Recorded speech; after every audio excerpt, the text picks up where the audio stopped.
In this practice podcast, I'm going to talk about mental health, mental illness, psychology, and depression that can lead to suicide. And this is a subject that is really important because suicide, people are still studying the brain, the mind of someone that takes their own life, people who can't get out of depression, or they mask their depression by smiling. A lot of times treating others better than themselves, if that makes sense, right? I think all of us in some way, shape, or form have thought about, well, I don't want to wake up tomorrow, right? They'll say, like, I wish I wasn't born, then I wouldn't deal with all this stress or this loneliness or whatever. Because as a human being, the mind it's just a weird component, the mind. It can overtake us, or we can control it. We can control certain things. We can control our behaviors, and sometimes we can't, if that makes sense. Talk about Robin Williams, one of my favorite actors. Robin Williams died on August 11, 2014 at the age of 63. He was one of those actors / comedians that would improvise. Stories were like Robin would have a script in front of him and would just flip it and, tell the directors and producers and other writers, I'm not going to do this one. Let me try it my way. And it seemed like 9 times out of 10 would use something that came out of himself. He was that good. He was like a Michael Jordan or a Larry Bird of basketball. I know that shows my age, but for you young ones, look it up. Michael Jordan was one of the greatest athletes, basketball stars of all time, and so was Larry Bird at one time until to this day. They had something innate. They had something, a God's gift. They had to work at it, don't get me wrong, but when the lights came on, there was something special. They could just rise above the ashes for some reason. Kobe Bryant, another one. Tom Brady. I'm talking athletes, of course. But Robin Williams was just, I seen Robin in the 70s when he portrayed Mork from Mork and Mindy. For you young ones, look it up. It was a spin-off from the show Happy Days. When I first saw that episode of Mork and Mindy, it was like a magic time in television. And I'll never forget that. But Robin Williams, one of the greatest ever to get behind a microphone, really. His movies were phenomenal. Just the roles that he played besides the sitcom Mork and Mindy. In 1993, Mrs. Doubtfire, if you kids haven't seen that, he portrayed, Mrs. Doubtfire, right? This was a major commercial hit and a beloved comedy drama where Williams plays a divorced father who disguises himself as a housekeeper to spend time with his children. So his movies also had like a feel-good story or a dark story. Just you talk about psychology, and most of his movies really, I think, delved in psychology in some way, shape, or form. Good Will Hunting, 1997, that came out. So just think, this is 4 years later. So he earned an Academy Award for Best Supporting Actor for his portrayal of a therapist. That supporting actor. He wasn't like the main guy. That's how good an actor has to be. Star of it or supporter. And that's a 4-year span. Now just think, most actors, if they're doing a sitcom, can't even do what he did. It's phenomenal. It is. It's almost saying like, I'm an athlete. I'm a great baseball player. Right after the Major League Baseball season, I'm going to play in the NBA for a full season. You know what I'm saying? And then later on, the Olympics is coming up for the next Winter Olympics. I'm going to be a skier and I win a gold medal. It's amazing. So, but in 1989, he had another role. I'm backtracking here. Dead Poet Society, another critically acclaimed drama in which he plays an inspiring English teacher. So he plays a role in this one as an English teacher. Good Will Hunting, he was a therapist, and he disguised himself as a housekeeper in Mrs. Doubtfire. All right, so it continues. All right, so now a year after 1989, Awakenings. He's like a sensitive performance as a doctor treating catatonic patient. And the next one, the next year, The Fisher King. This one was a dark comedy drama where he plays a homeless man with a hidden past. Just an amazing career as an actor in film.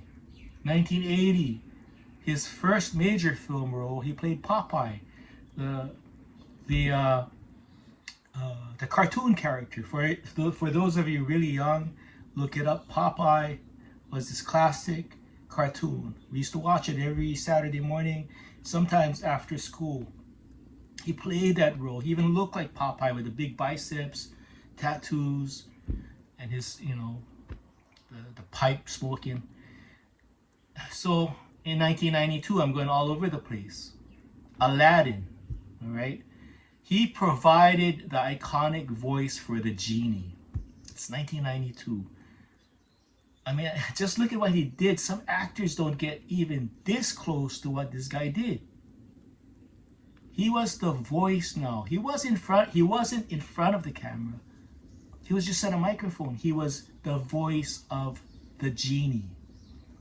All right. 1998, a lot of my friends love this one, including me. Patch Adams, 1998. I'm going all over the place. I'm sorry. So, it's a touching role where he plays a doctor who uses humor to treat patients. Unbelievable. So now in 1998, he's playing a doctor that uses humor to treat his patients. I had friends that cried in that movie. When you have an actor that can make you laugh, an actor that can make you cry, an actor that can make you so bloody pissed off, that's a great actor. And we lost Robin Williams. We lost him because of mental illness. Another one was Night at the Museum. That was in 2006. It was a successful family film franchise where he portrays the character of Teddy Roosevelt. There's another film that Robin Williams starred in. It was called 1 Hour Photo. It was a 2002 American psychological thriller film written and directed by Mark Romanek. So Robin Williams was the star. So he was a photo technician who develops an unhealthy obsession with a family to whom he has long provided services for.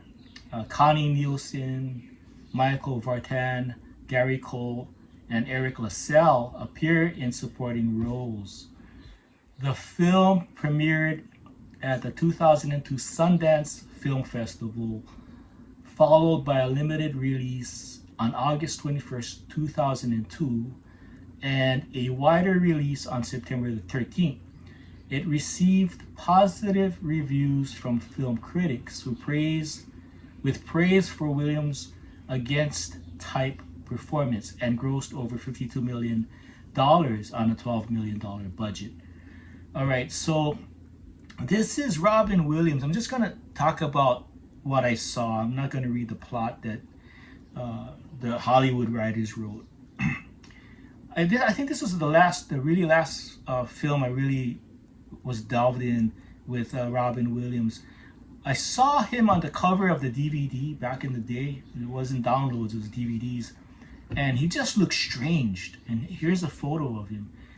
He just looked like a strange, you could just tell by the photo of him portraying this guy that developed photography film, in those 1 hour photo labs back in the day.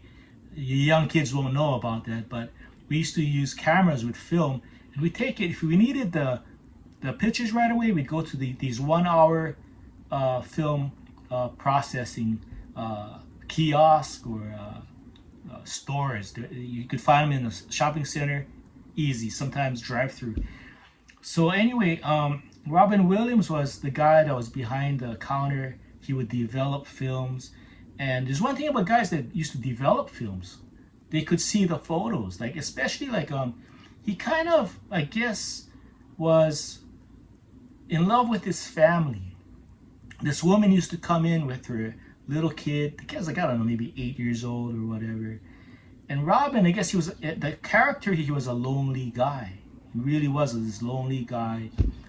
He was a nice guy, but you could tell he had mental issues. He had a dark side. So, cut to the chase.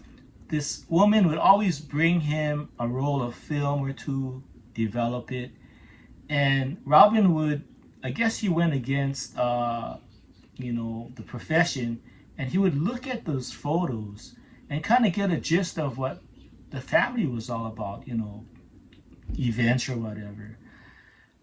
So he started making copies of the family's photos, and he stuck it on his wall in his apartment, and that was kind of freaky. And he would, on his lunch break, see the mom and the son at a mall food court where he works, and he plotted a lot of things out. Like I remember one scene where I think he gave the woman a book because she was reading a book, and he found out what author she was reading, and he kind of like gave her a book with the same author she liked supposedly. So they had this friendship going on, this kind of relationship, and then it got really dark, towards the end, right? So what happens is, okay, so I'll just read the ending part of the plot. So while inspecting a customer's photos, right? They call him Cy. So Cy discovers that Will Yorkin is having an affair, and his idyllic connection of the Yorkins as the perfect family is shattered. So he surreptitiously places the photos of Will and his mistress, which is the woman's husband, the lady with the kid, Maya Burson, into a packet of photos that Nina was scheduled to pick up. Meanwhile, Cy takes paparazzi-style photos of Bill's young daughter and gives the film with the photos to Yoshi, another Save Mart employee. That's actually where he was the photo guy at this Save Mart place. So Yoshi turns Cy's photos over to Bill, who reports the matter to the police. All right, so Bill is the boss, the manager, I should say, of Robin Williams' Photo Mart. So Robin gets into people's business, and so he was spying on the woman's husband, and the husband was having an affair. So this becomes like a tangled thing. So while detectives James Vanderzee and Paul Outerbridge discover Cy's obsession, Cy confronts Will and Maya during a rendezvous in their hotel room. Okay? Armed with a knife and a camera, Cy forces the lovers to pose naked in sexual positions while he takes pictures. After the confrontation, Cy notices that the police have arrived at the hotel and escapes through an emergency exit. The exit door trips an alarm, and Vanderzee pursues Cy, while Outridge finds Will and Maya physically unharmed but emotionally traumatized. After the police arrest Cy in the parking garage, Cy claims, "I just took pictures." Okay, so cut right there. So Cy, that's Robin Williams' character, Cy. So he was kind of in love with the lady and the little boy. Come to find out, the husband of the woman was having an affair. So he took it upon himself to kind of like expose it, which is kind of psycho, it's kind of weird. But just for him to do that role is really freaky, right? So he he's looking at pictures that's supposed to be private. His job is just to like print those photos off the film, but not get into people's business. Is what he did. So he was a psycho in that. So in the police interrogation room, Sai implies that his father took pornographic photos of him when he was a child. See, so now this was such a good film. 1 hour photo. Go see if you can download that on Amazon or Netflix or something. Maybe they got it on YouTube for cheap. But go check it out, all right? So before the detectives leaves, Sai asks if he can see his photos. The detectives obliges. So the photos are merely shots of random objects and furnishings in a hotel room. There was no film left when Sai was terrorizing Will and Maya. The film ends with a photo of the Yorkins with Sai, each person in the photo smiling. Okay, I don't know if I got you the right info, but 1 hour photo was a film with Robin Williams as the headlining star, acting like a psychotic, obsessed person. That's his character was Sai. Fell in love with this woman and her kid because he was lonely. Saved all the pictures of them, and when he found out that the woman's husband was having an affair, he took it upon himself to expose the guy, and thinking that maybe, you know, he was doing a good deed, but actually it was just really dark. I mean, imagine that if some guy, doesn't matter, some guy that you meet and befriend in like a supermarket, they're friendly, and all of a sudden you didn't know that that person's really like stalking you and figuring out everybody's birthday and everybody in your family, their name, where they live. I mean, that's kind of strange, you know what I'm saying? So anyway, 1 hour photo to me was one of those movies that I don't think Robin Williams was given his due with, because that was really a dark character that he played. But back to Robin Williams and how good of an actor he was. I mean, to pull off those different roles, happy, middle of the road, funny, dark, is unbelievable. But so he really had depression, he had mental illness, and it's really sad. So that was a brief thing with Robin Williams. So he died in 2014 by suicide. It was asphyxiation due to hanging. That's how he lost his life. And it was 11 years ago, died at 63, and we lost an unbelievable performer in comedy. And you know, he was actually diagnosed with depression and all of that, and he was taking, I guess, medication for it, getting therapies for it. But all I'm saying, folks, if you are dealing with depression, you should really get checked out. And we'll get into Robin Williams, the causes of his deteriorating brain, so to speak, later on. But I'm just you know, caring about fellow human beings and going through depression. And I went through depression several times in my life, and I had to get checked out when my mind wasn't straight. Several times in my life, my doctors had me go in and talk to professionals. So if I can be of help to people, then that's it, right? I can help you out. And sometimes when you need to talk to people, sometimes if you don't want to do the medical route, I mean, you can go the spiritual route. And most of my life I went more towards the spiritual route as opposed to the medical route, because it wasn't that bad. But talk to somebody, and if you're dealing with any kind of mental issues, go check yourself out. Till next time.